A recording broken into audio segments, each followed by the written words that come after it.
cost the Trump campaign. We'll tell you about a new controversy that the Democrats hope to capitalize on. Meanwhile, Israel continues to fight the United Nations after declaring Secretary General Antonio Guterres persona non grata. Israel has banned aid agency UNRWA. India unveils an anti-drone gun called the Vajra Shot. We'll tell you why it's making waves. Why Brazil has refused to join China's Belt and Road project. Why Boeing's story is going from bad to worse with a $19 billion fire sale. How France is patching up with its former colony Morocco and why they fell out in the first place. Why the Vatican has launched an anime mascot to woo the young. And this Dhanteras, we'll talk about how health is wealth. All this and more coming up. The headlines first. Iran and Germany face off over the execution of a German-Iranian dissident by Tehran. Berlin summons the Iranian envoy to lodge a protest and recalls its ambassador in Tehran. An angry Iran hits back, says the dissident was a terrorist, asking Berlin to stop with the gaslighting. Indonesia and Russia will hold their first joint naval drills next week. Jakarta's Navy makes the announcement. Its newly inaugurated president is looking to boost ties with Moscow and has refused to take sides over the Ukraine war. Indonesia is Southeast Asia's biggest economy. Bangladesh signals the start of the election process, forming a search committee to establish the Election Commission. In August, former Prime Minister Sheikh Hasina was ousted. Since then, Mohammad Yunus has been leading the interim government. But will Hasina's Awami League be allowed to contest in this election? Bangladesh's Law Affairs advisor says the people will decide. Botswana heads to the polls tomorrow, where the voters will decide the makeup of parliament. The lawmakers will then elect their president. Botswana's governing party has been in power for almost 6 decades. The diamond-rich country is regarded as one of the most stable democracies in Africa. And controversy erupts over the Ballon d'Or award. Real Madrid boycotts the ceremony in Paris after their star player Vinicius Jr. was snubbed. Instead, Spain's Rodri was given the top honor. For the first time in a decade, neither Lionel Messi nor Cristiano Ronaldo were nominated.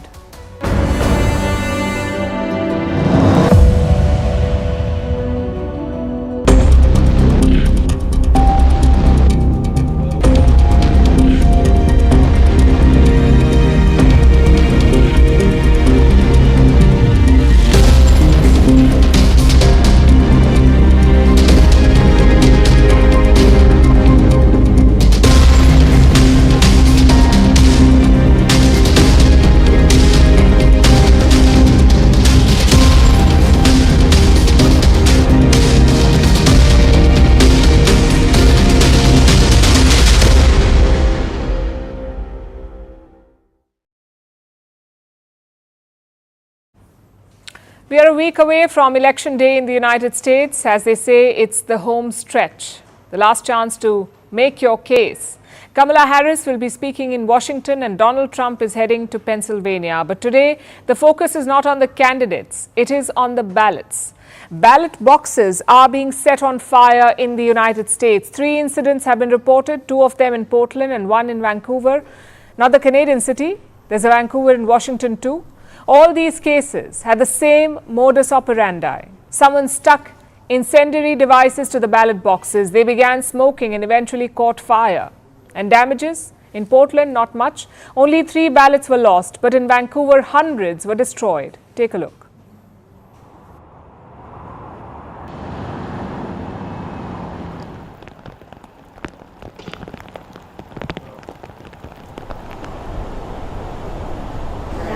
Let me know what to say. That feels more sophisticated than I was. Local police are on the case. The Federal Bureau of Investigation, or the FBI, has also joined in. So it's all hands on deck. But do they have any suspects? Well, officials have released pictures of a car. They say it's a Volvo sedan. Apparently, this car was used to drop off the device in Portland. If so, the culprit should be caught soon. The police also believe the cases are linked, meaning the same suspects could be behind all the attacks, the ones in Portland and Vancouver. There was enough evidence collected at all 3 scenes that lead us to believe that all 3 incidents are connected, and we cannot get into more detail. Some background now. Voting in the US does not start on November 5th. It ends on November 5th. Millions of Americans have already cast their vote. How? Using early voting methods. You can drop your ballot off in dedicated boxes. You can also mail them via postal services. And what's the advantage? You can avoid the queues on voting day. Nearly 240 million Americans are eligible to vote. Almost 43 million have voted early.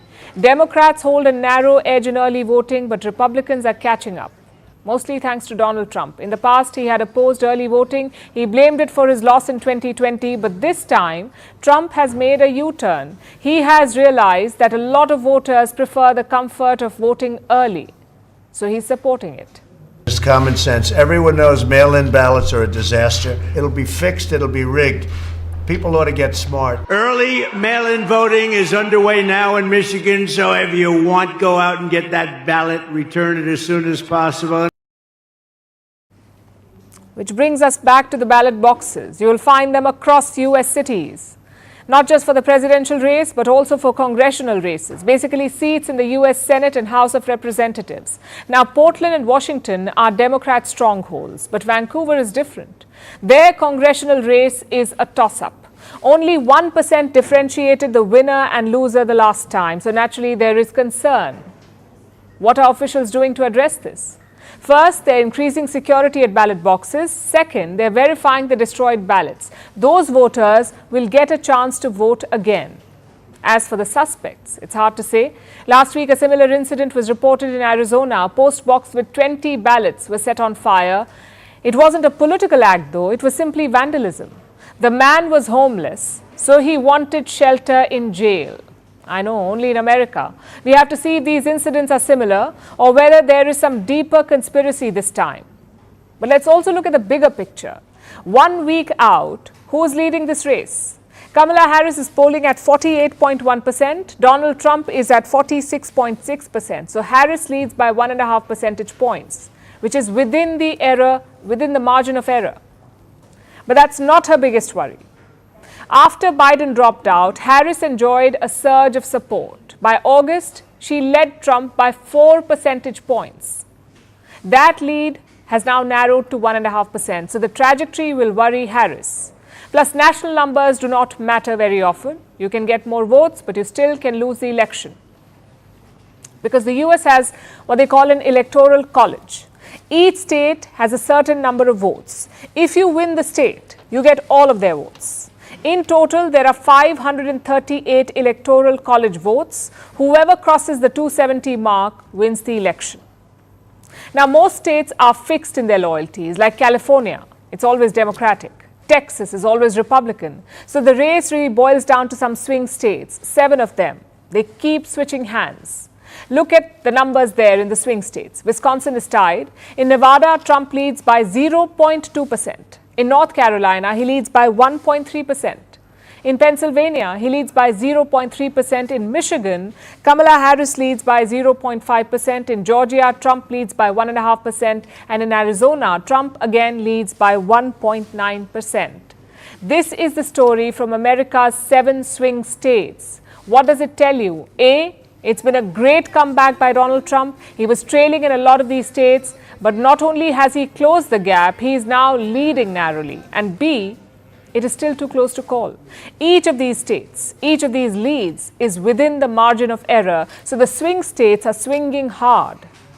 Trump is certainly carrying some momentum into the final stretch. Let's see how Kamala Harris responds.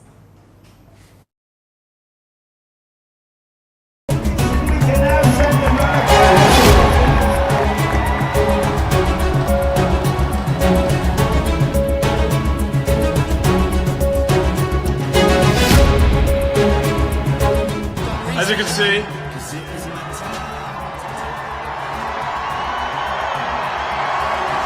I'm not just MAGA, I'm dark, gothic MAGA.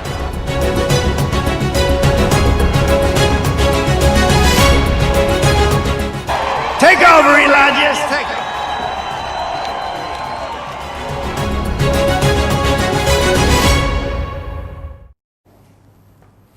Meanwhile, Elon Musk is preparing for a Trump victory. He backs the Republican candidate, and now he's working on policy prescriptions for the next US president in the hope and belief that it will be Donald Trump. Now, Musk, as you know, is a billionaire entrepreneur, the man who chases big ideas like electric cars and rockets. Well, he's got a new one now.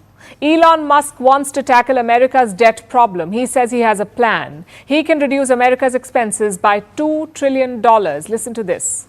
You're being taxed. All government spending is taxation. So whether it's direct taxation or all government spending, it either becomes inflation or it's direct taxation. Your money is being wasted, and the Department of Government Efficiency is going to fix that. Musk has called America's debt a time bomb. And he has a point. As of today, the US owes over $35 trillion. It's unsustainable debt. According to Elon Musk, the US pays $1 trillion as interest alone. $1 trillion every year as interest. That's more than America's defense budget, by the way. Musk says that taxpayer money is being wasted, and he can help reduce this wastage by as much as $2 trillion. Now, a quick reminder, Elon Musk is not on the ballot in this election. He's not on the ticket. He's not even contesting for a seat in the US Congress. Yet, he's sounding more and more like a candidate in the election. He's been actively campaigning for Donald Trump, not just as a star campaigner, but also as a major donor. Musk has poured in millions into Trump's campaign, more than $100 million to be precise. He's been giving out million-dollar checks to voters. Trump has even promised him a role in his future administration. And we're going to bring Elon in. Anybody can land a rocket the way he landed that sucker. Coming down, they said, oh, it's going to crash into the gantry. I said, oh. And then those engines kicked in, and the fire and the flame starts pouring out of the left side and starts pushing it over. And it comes down, and those big, beautiful arms hugged it like you hugged your child. He's entertaining. Clearly, Trump is impressed by SpaceX and Elon Musk. Perhaps he's hoping that Musk can use some of that rocket science to make America's debt disappear. And Elon Musk seems eager to take on the challenge. Earlier, he proposed a government efficiency commission, a body to rein in government spending, a government efficiency commission. This is just a proposal. No such commission exists at the moment, but Musk is acting like he's already in charge of it. So what is his big plan? How will he contain America's debt? Well, that he's yet to share. The specifics are missing from his pitch, but he keeps talking about it at Trump's rallies and amplifying his claims on X, the social media platform that he acquired. In fact, his recent posts focus almost entirely on the election, with Republican content and conspiracy theories. X has become Elon Musk's mouthpiece since he acquired it, and he's using this platform to rally more support for Trump. Basically, Elon Musk is a booster for Trump. He's betting big on the former president. Beyond social media amplification and personal donations, Musk is also building grassroots support for Trump. He has created a fund called America PAC. PAC, it stands for Political Action Committee. These are commonly used to funnel money into election campaigns. Musk has gathered lawyers, PR professionals, and political pundits. His team is working closely with the Trump campaign. They're trying to mobilize voters by canvassing battleground states. The goal is to bring at least 800,000 Americans to vote for Trump. So Musk is going all out in backing Donald Trump. And this is not just about his political preferences. This is also a business decision. This election is an investment for him. He wants an ally in the White House, and Donald Trump fits the bill. Trump's policies align with Musk's priorities: fewer regulation, less government interference, and most importantly, tariffs on Chinese companies. Elon Musk finds the Democrats weak on this front. Throughout Biden's tenure, Musk had multiple spats with the president. In recent days, in fact, Biden and the Democrats have been slamming him. Biden called Elon Musk an illegal worker. And here's what he's talking about. There's a backstory here. Musk was born in South Africa. In the 1990s, he came to the US on a student visa, but he ended up dropping out of the course. Reports say he was working illegally in the United States. Later, he transitioned to a work visa and finally became a citizen of the US a decade later. Now, Musk has denied all these allegations. He says the Democrats are just getting desperate. And this battle is only going to heat up as we inch closer to the election. The Democrats may not like Elon Musk, but they cannot afford to ignore him. In an election as close as this one, he could prove to be the difference between victory and defeat.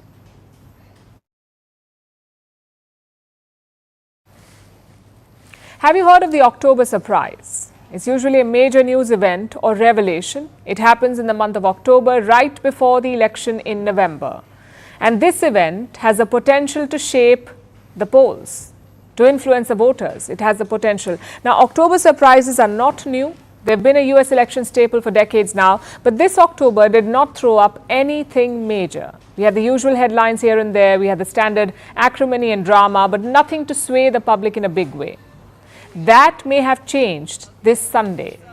Donald Trump was holding a rally in Madison Square Garden. That's in the city of New York. He was joined by 30 guest speakers. One such speaker was Tony Hinchcliffe. He's a US comedian, and this is what he said. Is absolutely wild times. It really, really is. And, you know, there's a lot going on. Like, I don't know if you guys know this, but there's literally a floating island of garbage in the middle of the ocean right now. Yeah. I think it's called Puerto Rico. Basically, he called Puerto Rico a floating island of garbage, and the people cheered. Now, a quick primer here. Puerto Rico is a Caribbean island located around 1,600 kilometers from the coast of Miami. For 400 years, it was under Spanish possession.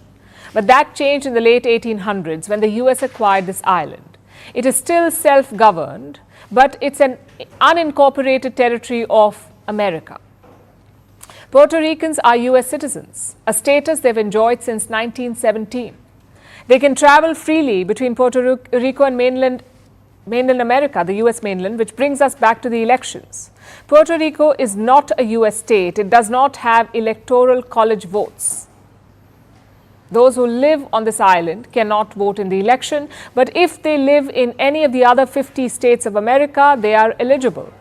They can vote in the US presidential election. And how many of them live on the US mainland? Around 5.8 million. That's about 2% of the US population. It's lower than most other minority groups, but it's the distribution that is critical. Many of these people live in crucial swing states, like Pennsylvania. It's a swing state. Whoever wins Pennsylvania wins the White House. Nearly 500,000 Puerto Ricans live there. And the garbage island comment has not gone down well with them. It's a shame that man thinks about us. When he was there 15, 20 years ago, he had a golf court. He had hotels over there. He lost everything, and now he's, bashing us and talking bad about us. We're part of the United States. We are Americans. I can tell that people are not talking a lot about politics on the streets, and but they're not very happy about Donald Trump. That's one thing I can say. The few things that I have heard, that's what has to do with most of the time, the discontent. And I guess, that tells us, in which way the elections may go. They're quite angry about it. And isolating such a big voter base is never a good idea, especially a week ahead of the election. So the Trump campaign is in damage control mode. Trump is now saying he doesn't even know the comedian. He says someone put him on the stage, but he had no idea who the man was. Basically, Donald Trump is trying to distance himself from this controversy, but looks like his running mate did not get the memo. Again, I haven't seen the joke.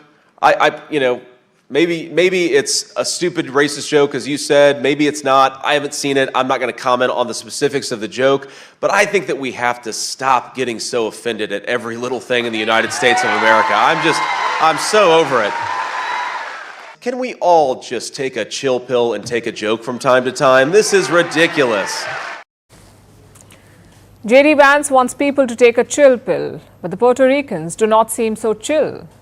And rallying them are the Democrats. Historically, Puerto Ricans have predominantly voted for the Democratic Party, but in the recent years, the voter base has been divided. Kamala Harris now wants to win that support back, and she's using this as an opportunity.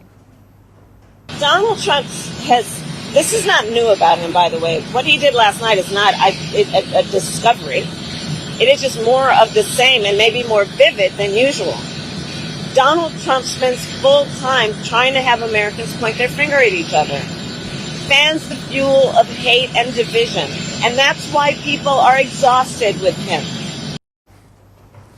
Supporting her are popular Puerto Rican celebrities, the likes of Jennifer Lopez, Bad Bunny and Ricky Martin. They've all endorsed Kamala Harris. They've all rejected the garbage island comment. And this is very important. Puerto Ricans are a crucial demographic. They can decide who wins the swing states. Plus, they aren't the only ones who are upset. The Trump rally had racist jokes about a lot of communities, including the Latinos. Where are my proud Latinos at tonight? You guys see what I mean? It's wide open. There's so many of them. It's absolutely incredible. Believe it or not, people, I welcome migrants to the United States of America with open arms. And by open arms, I mean like this.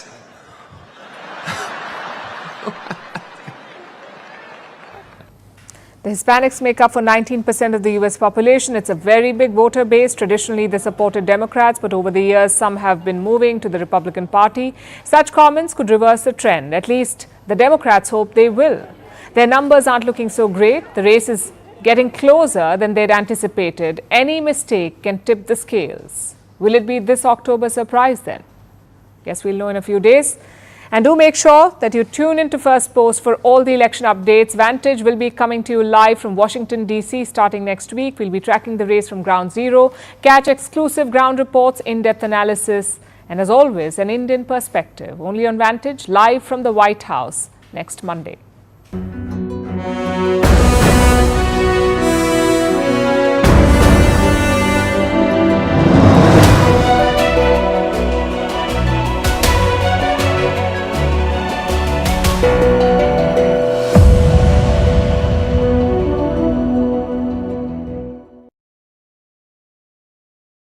ושאלו אותנו, אם כך מצביעים בקריאה השלישית לאחר שהוסקו להסתייגויות.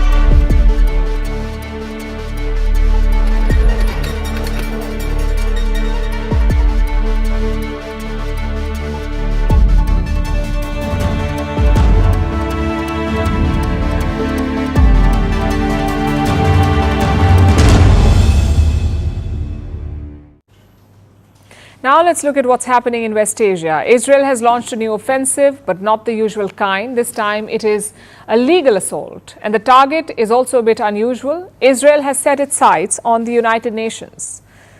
One UN body in particular, the United Nations Relief and Works Agency for Palestinian Refugees in the Near East, usually shortened to UNRWA.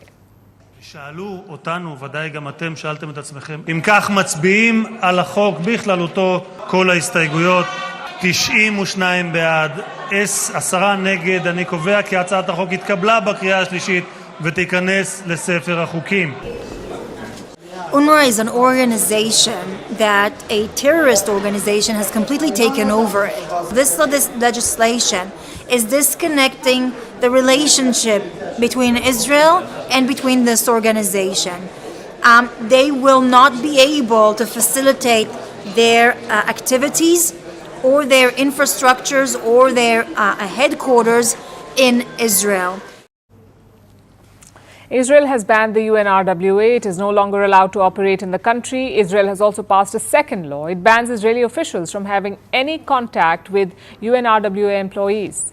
Now, the second law will come into effect 3 months from now. So what does all of this actually mean? Well, for starters, it means that humanitarian assistance to Palestinians will get severely impacted. The UNRWA is a relief agency. It provides aid to Palestinian refugees. It operates in 5 areas: the Gaza Strip, the West Bank, Lebanon, Syria, and Jordan. These are the 5 places where the UNRWA works. Now let's zoom into Gaza and the West Bank. These 2 regions are known as the Palestinian territories. They're both under Israel's control. Israeli forces occupy the West Bank and they control all the entrances into Gaza. So effectively, Israel has crippled the UNRWA in both Israel and the Palestinian territories. About 2 million Gazans depend on this agency for aid. That's almost the entire population there. And their dependency has only increased since the war began last year. But now their primary source of food, medicine and shelter won't be able to function. This has alarmed even Israel's allies. There is an important role that UNRWA plays that no one else on the ground can play right now. And if UNRWA goes away, you will see civilians, including children, including babies, not be able to get access to food and water and medicine that they need to live, and we find that frankly unacceptable. The allegations against UNRWA's staff earlier this week were fully investigated and offer no jurisdiction for cutting off ties with UNRWA. This weekend, we therefore joined partners in expressing concerns at the Knesset's legislation and urged Israel to ensure UNRWA's life-saving work continues. We call on UNRWA to continue its path to reform, demonstrating its commitment to the principle of neutrality. Britain's Foreign Secretary mentioned allegations against UNRWA staff. Israel has long alleged that these officials took part in the Hamas attack on October 7th last year. And that is their justification for banning the agency. Israel named 9 people who took part in the attack, and the UN agency fired them. Investigations are still on. Meanwhile, 2 Hamas commanders were also found to have been UNRWA members. The agency itself has confirmed this. Does that mean that Israel is right in banning it? Well, this United Nations agency employs around 30,000 people. About 13,000 of them, 13,000, are in Gaza. A dozen of them have been accused of having links with Hamas. Those numbers have not convinced even Israel's backers. Some Western countries did stop funding the UNRWA earlier this year, but most have resumed that funding. The US has not. But even Washington says that this agency is indispensable. Israel, though, is not convinced. It seems to have declared war on the United Nations and UN agencies. Earlier this month, Israel declared UN Chief Antonio Guterres persona non grata. He was barred from entering the country. Israel has been trying to crush the UNRWA for years, even before the war in Gaza began, and it has finally succeeded. You may remember back in 2018, Israel also formally left UNESCO, the United Nations educational, scientific and cultural organization. Israel accused this agency of having an anti-Israel bias because they call the Golan Heights occupied territory, which it is. It was Syrian territory taken by Israel in 1967, but Israel did not like UNESCO reminding the world about this. So they just left the organization along with the US. The US, by the way, joined UNESCO back in 2023, but Israel still has not. Now, this points to a pattern. Every time the UN calls out Israel, it responds by banning a UN agency or even the UN chief. Yet, Israel remains a part of the United Nations. And we know that the UN is far from perfect. We point this out ourselves quite often. It's an outdated body stuck in the post-World War II era, and it does not represent the world fairly. But if you're a member, you have to follow the rules. You can try and change the United Nations from within, but you can't just ignore rules that you do not like. You can't just ban agencies and secretary generals if you don't agree with them. Vantage continues after a short break.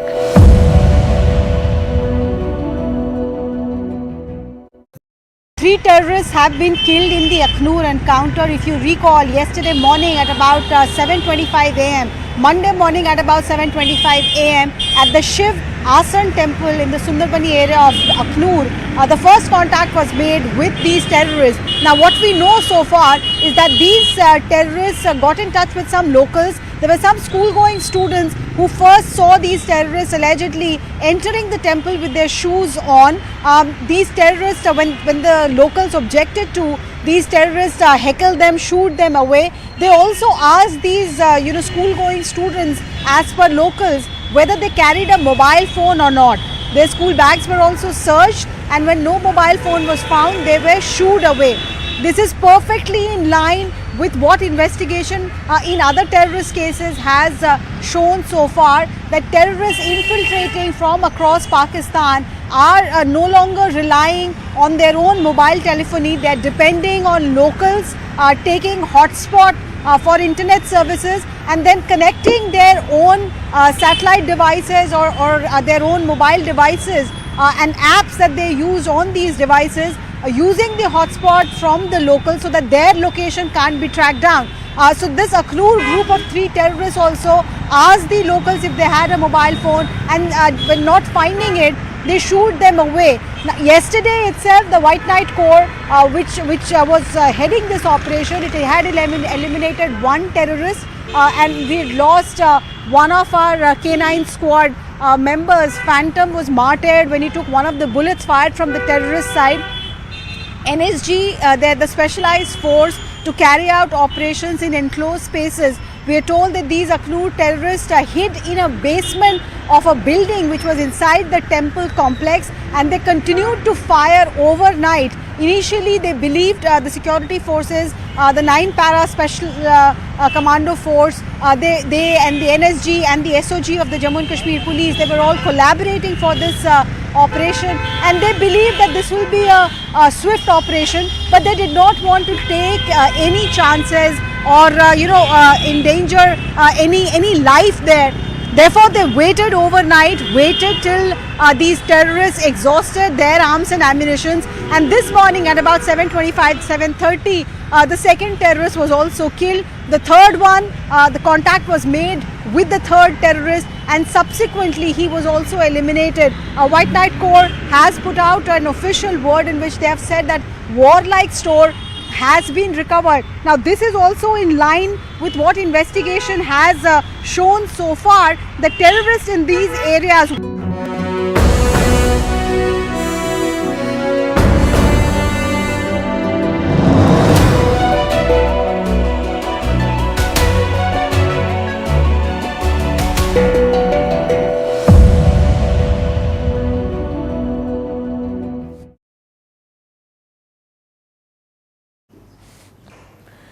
Now let's talk about drones. They're revolutionizing modern day warfare. They're changing the way wars are fought, which means we need technology to take them down.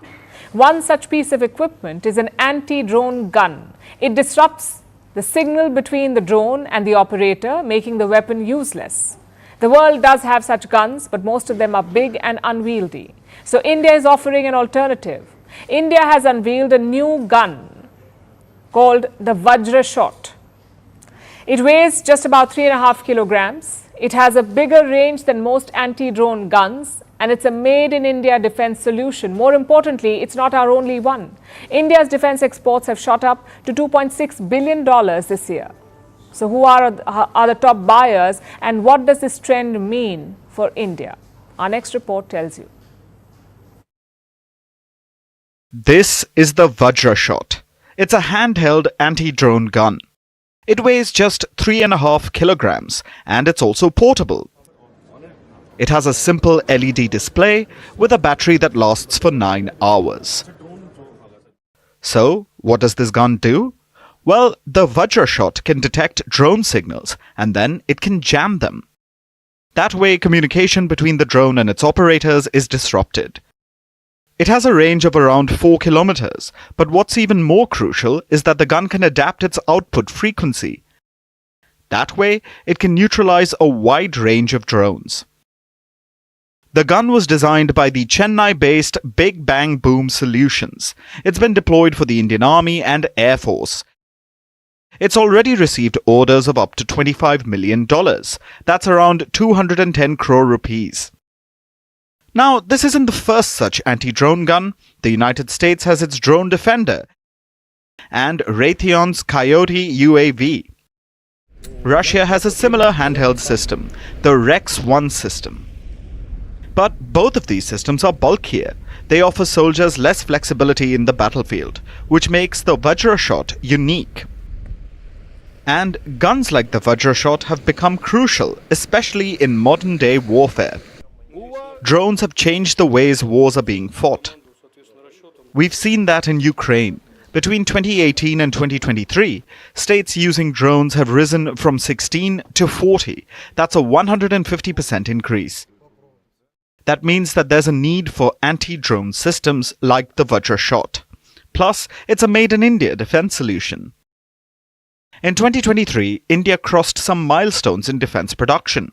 It produced military equipment worth $15 billion. And it's not just the public sector, the private sector is playing a big role too. The Indian government has issued over 600 licenses to more than 350 companies. There are your big players like the Tata Group and the Bharat Forge, but there are also startups. 329 of them are engaged in defense production. Made in India defense items are also finding takers across the globe. India's defense exports currently stand at $2.6 billion. That's around 21,083 crore rupees. India is shipping weapons to around 100 countries. The top buyer is Armenia. Yerevan buys finished weapon systems like the Akash air defense missile systems and the Pinaka multi-launch rocket systems. The other two top buyers are the United States and France. Both countries import a lot of software, subsystems and components. There's also interest for India's BrahMos missiles. New Delhi has already exported them to the Philippines. India is also in advanced discussions with Indonesia and Thailand for the same. Other ASEAN nations and Gulf countries are also interested. So there is demand for made-in-India weapons. Traditionally, India has always been a defense importer. New Delhi still remains the world's largest arms importer. It accounts for 9.8% of the total global arms imports. But investing in weapons like the Vajra shot shows that India is changing its defense strategy by becoming self-reliant and exporting to the world.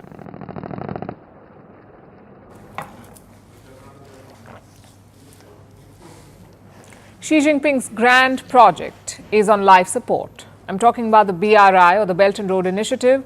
Another country has refused to sign up for it, and that too a fellow BRICS partner, Brazil. China tried hard to get President Lula da Silva on board. Last week, they hosted his advisors in Beijing. They tried to sell the grand BRI vision, but no luck.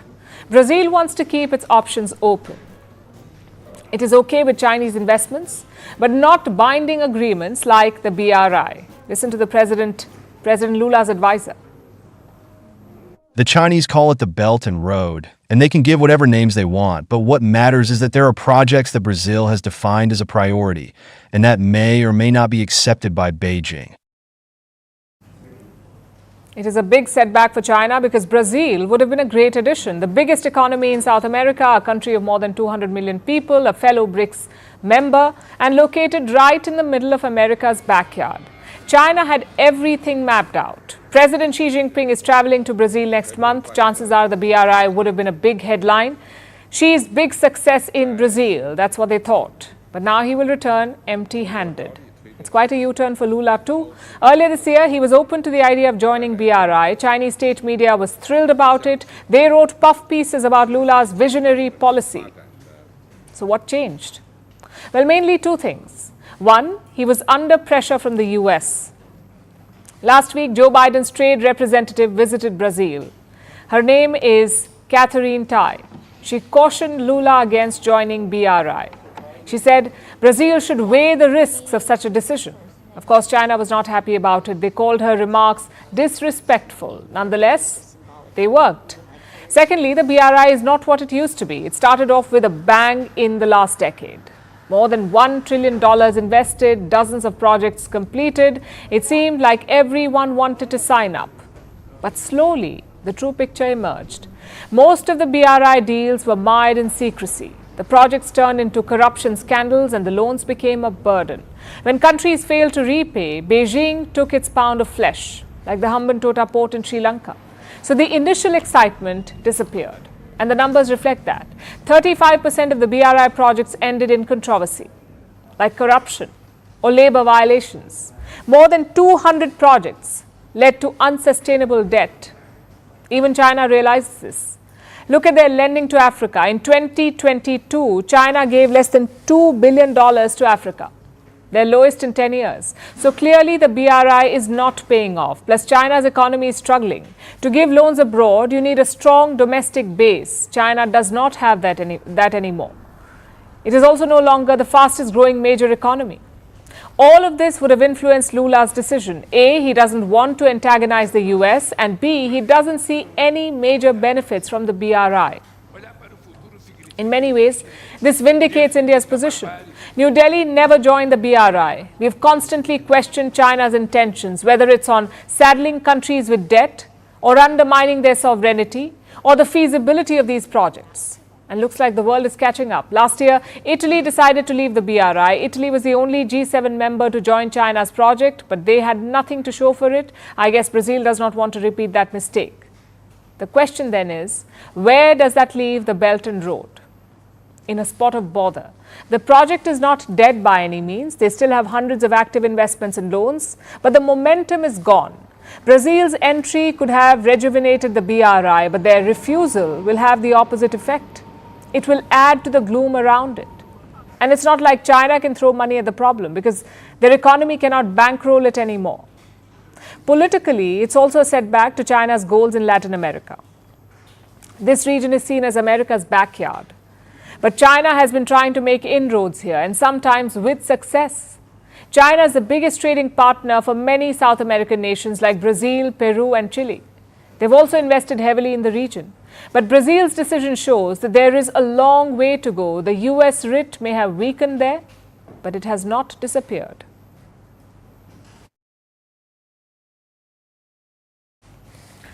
Our next story is about Boeing, the embattled plane manufacturer. It has launched a fire sale of shares. Boeing plans to sell nearly $19 billion worth of stock. The company is running low on cash. Its credit rating may drop to junk status soon. Boeing desperately needs to raise money to avert this crisis, but the company's woes do not end with that. Boeing's factory workers remain on strike. The protest has entered its 7th week, and there is no resolution in sight. Our next report tells you more. A faulty product, poor management, and repeated compromises on passenger safety. Boeing made all the mistakes a plane manufacturer shouldn't. 2 of its planes fell out of the sky. This year, a panel blew off one of its planes mid-air. 1. Ignition. Even America's space agency, NASA, faced issues with Boeing. Boeing's Starliner aircraft left 2 astronauts stranded in orbit. So, it was only a matter of time before these problems hit Boeing's bottom line. The company is bleeding cash. Credit ratings agencies may downgrade Boeing to junk status. So, Boeing is orchestrating a sale of its shares. The plan is to offer $19 billion worth of company stock to the public and raise money to boost the company coffers. Boeing is weighing other options too, like selling off the troubled Starlink program. Boeing's new CEO, Kelly Ortberg, has admitted that the company is at a crossroads and needs fundamental changes to survive. Ortberg has been CEO for barely 2 months, but he clearly walked into a storm. Some of Boeing's biggest customers are unhappy. The likes of American and Southwest Airlines. Both carriers have sent the same message to Boeing: pull up your socks and start doing better. These airlines want Boeing to deliver new planes quickly. On that front as well, Boeing remains in a challenging position. The factories, which are supposed to produce the new planes, remain shut. For the past 7 weeks, workers have been on strike. They want their retirement benefits reinstated. Earlier, the workers used to get a guaranteed sum as pension. This month, Boeing offered to raise their pay by almost 40%, but it refused to restore pensions. The workers rejected the new employment contract. You know, this wasn't enough for our members.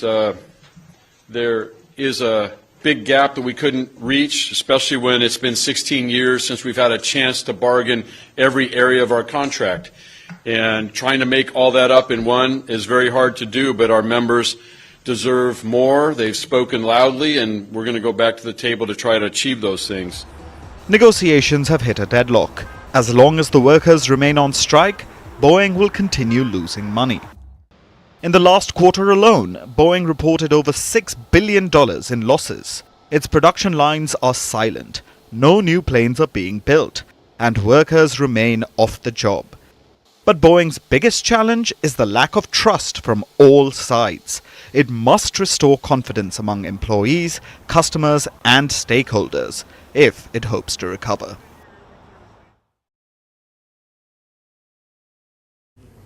France and Morocco are making headlines. The two countries haven't been on the best of terms. Tensions have been running high for years, but France made a breakthrough this week. French President Emmanuel Macron is in Morocco for a 3-day visit. It seems that he has successfully repaired ties and signed deals worth over $10 billion to boot. This is definitely a success for Macron, which is rare these days, especially when it comes to Africa. So let's take a closer look at the situation and see what this means for both nations. We'll start with some background. Morocco is a country in Africa, in North Africa, on the Mediterranean coast, and France is, well, France. So, of course, the French colonized Morocco in the past. France made the kingdom a protectorate and ruled it between 1912 and 1956. Morocco gained independence in 1956, but of course France had a post-colonial hangover. It went fine for a few decades, but in 2021 ties hit a new low. That's when Paris tried to strong-arm Rabat. Rabat is the capital of Morocco. France wanted Morocco to start taking back illegal immigrants, so they drastically reduced the visas issued to Moroccan people. It was a pressure tactic. But Morocco wasn't having any of that.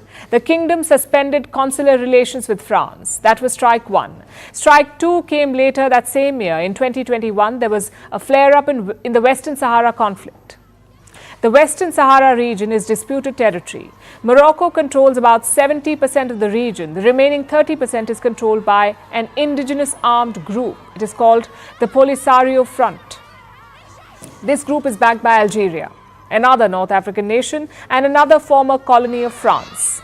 So France was caught in the middle of a diplomatic tussle between Algeria and Morocco, two former colonies. And it chose to back Algeria at the time. That was strike two as far as Morocco was concerned. Strike three came in 2023. The European Union Parliament voted on a resolution targeting Morocco. They accused Rabat of intimidating and harassing journalists and activists. The day the EU Parliament voted on this resolution, Morocco terminated the duties of its ambassador to France. That was strike three. But ever since then, Macron has been trying to repair the relationship. In 2023 itself, he said that he was determined to move forward, and he made his big move earlier this year in the month of July when he changed his stance on the Western Sahara conflict. Macron decided to back Morocco instead of Algeria in this conflict. And this was his trump card. It set the stage for his current visit. Even today, Macron reiterated his support for Morocco. I am thinking, of course, first and foremost, of the Western Sahara, on which I wished on behalf of France to clarify my vision when I spoke to His Majesty, King Mohammed VI, on July 30th last. And I reaffirm it here before you. For France, the present and future of this territory fall within the framework of Moroccan sovereignty.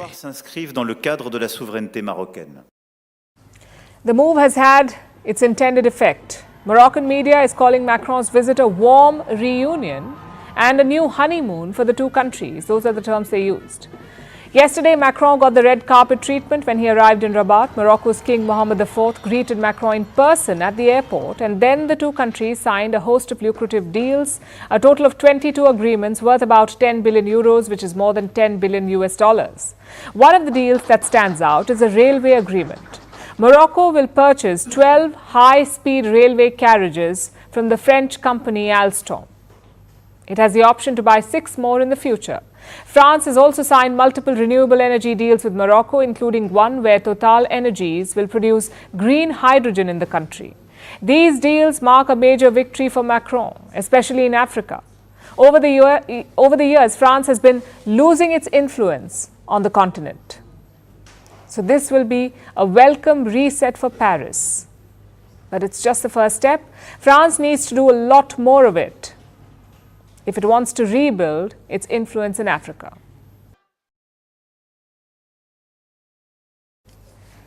Now let's turn our attention to India, where homes are being decorated with lights and rangolis as millions celebrate Diwali, the festival of lights. This is a 5-day festival, and it has begun today with Dhanteras. Dhan means wealth.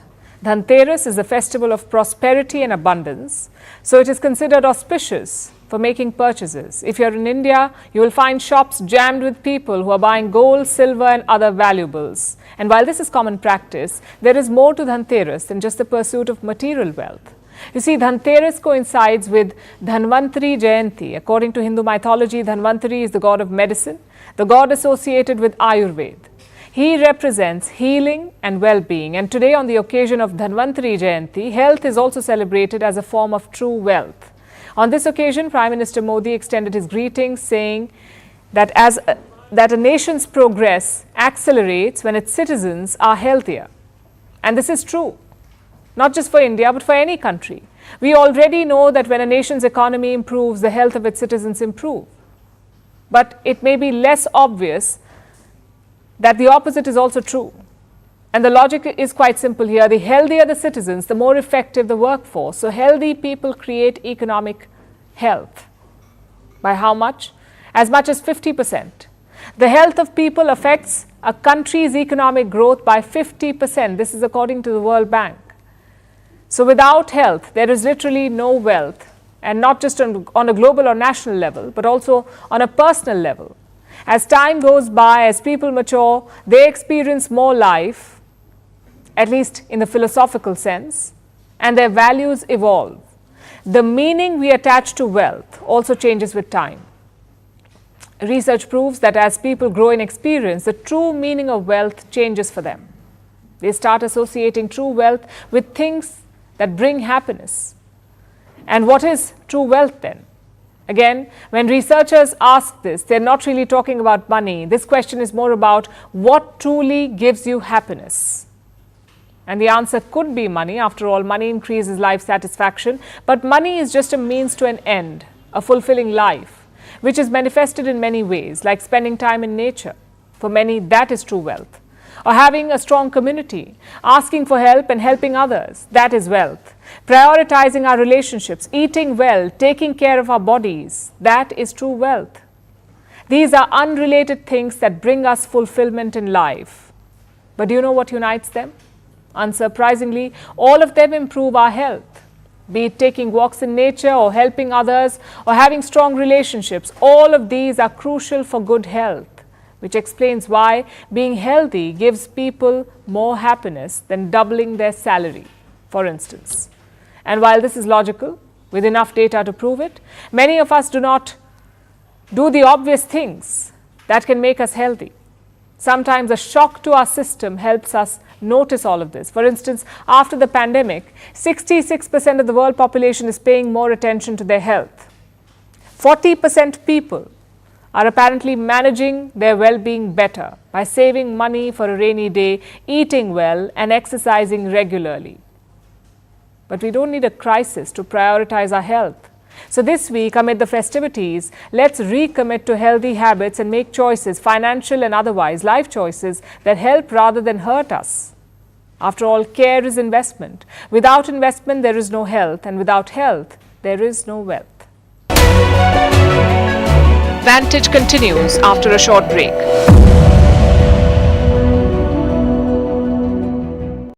Three terrorists have been killed in the Akhnur encounter. If you recall, yesterday morning at about 7:25 a.m., Monday morning at about 7:25 a.m. at the Shiv Asan temple in the Sundarbani area of Akhnur, the first contact was made with these terrorists. Now, what we know so far is that these terrorists got in touch with some locals. There were some school-going students who first saw these terrorists allegedly entering the temple with their shoes on. These terrorists, when the locals objected to these terrorists, heckled them, shooed them away. They also asked these, school-going students, as per locals, whether they carried a mobile phone or not. Their school bags were also searched, and when no mobile phone was found, they were shooed away. This is perfectly in line with what investigation in other terrorist cases has shown so far, that terrorists infiltrating from across Pakistan are no longer relying on their own mobile telephony. They are depending on locals, taking hotspot for internet services, and then connecting their own satellite devices or their own mobile devices and apps that they use on these devices, using the hotspot from the locals so that their location can't be tracked down.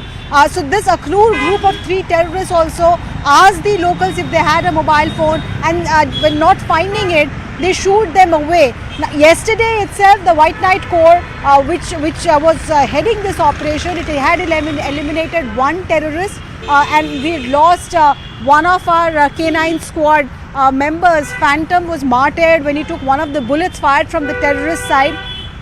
N18G, they're the specialized force to carry out operations in enclosed spaces. We are told that these Akhnur terrorists hid in a basement of a building which was inside the temple complex, and they continued to fire overnight. Initially, they believed the security forces, the 9 para special commando force, they and the NSG and the SOG of the Jammu and Kashmir police, they were all collaborating for this operation, and they believed that this will be a swift operation, but they did not want to take any chances or endanger any life there. Therefore, they waited overnight, waited till these terrorists exhausted their arms and ammunition, and this morning at about 7:25, 7:30, the second terrorist was also killed. The third one, the contact was made with the third terrorist, and subsequently he was also eliminated. White Knight Corps has put out an official word in which they have said that warlike store has been recovered. Now, this is also in line with what investigation has shown so far. The terrorists in these areas who are now entering are no longer limiting themselves to high-powered guns, etc. Of course, they have the M4 carbines. We saw the M4 carbine getting used in attacks in Jammu region. We also saw the M4 carbine, which is a US-made, very sharp-edged, assault rifle, get used in Sonmarg also in the Gandarbal attack. Now, what we are told is that they are additionally carrying, target lockers, NVS image stabilization systems, GPS, and very high-tech.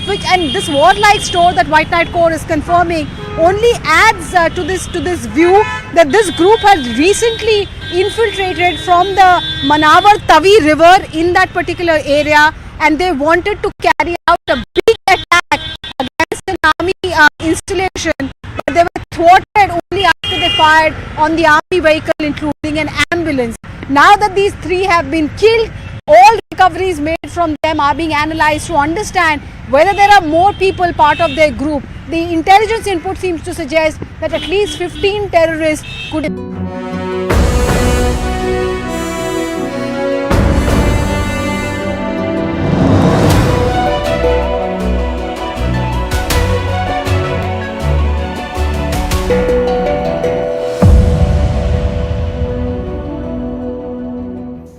Now it's time for Vantage Shots, images that tell the story. US President Joe Biden celebrates Diwali in the White House, with astronaut Sunita Williams sending a special message from space. Spanish Prime Minister Pedro Sanchez marks Diwali in Mumbai by lighting some firecrackers, and thousands pack London's Trafalgar Square to celebrate the Festival of Lights. Finally, we are also taking you back in history. On this day in 1929, Black Tuesday hit the Wall Street. 16 million shares were sold on the stock market in a single day. $14 billion were wiped out, impacting thousands of investors. This stock market crash triggered the Great Depression. We're leaving you on that note. Thank you for watching. We will see you tomorrow.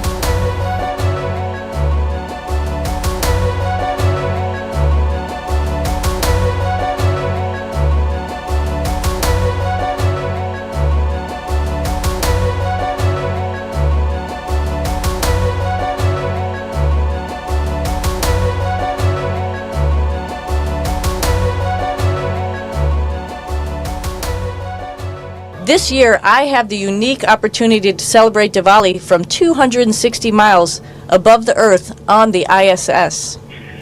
On this day, I specifically think about my father, who immigrated to the U.S. from India. He kept and shared his cultural roots by teaching us about Diwali and other Indian festivals. Diwali is a time of joy as goodness in the world prevails.